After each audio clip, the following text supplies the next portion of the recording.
കേദാർനാഥിലെ ആ റിസോർട്ട് എന്ന് പറയുന്നത് മലയുടെ മുകളിലായിരിക്കും. അവിടെ കയറാൻ വളരെ ആയാസപ്പെട്ട് മാത്രമേ അവിടെ കയറാൻ ഒക്കുള്ളൂ. അവിടെ കയറി കഴിഞ്ഞപ്പോൾ മുറി ചെന്ന് ഹാർട്ട് അറ്റാക്ക് ഉണ്ടായി ഇയാൾ മരിച്ചു എന്നാണ് കരുതപ്പെടുന്നത്.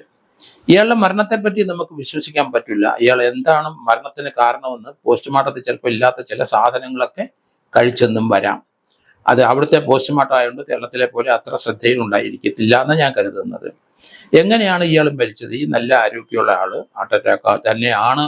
മരണകാരണങ്ങൾ മറ്റൊന്നും അവർ കാണുന്നില്ല.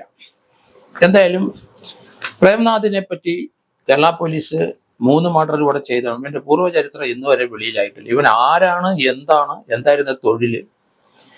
ഈ സ്ത്രീകളെ പല സ്ത്രീകളുമായിട്ട് ബന്ധപ്പെടുകയോ അവരുമായിട്ട് പല സ്ഥലത്തും ലോഡ്ജുകളിലും ഹോട്ടലുകളിലും താമസിക്കുകയും അങ്ങനെ നടക്കുന്ന ആൾക്ക് വരുമാനം എവിടുന്ന്? അതാണ് അറിയേണ്ടത്.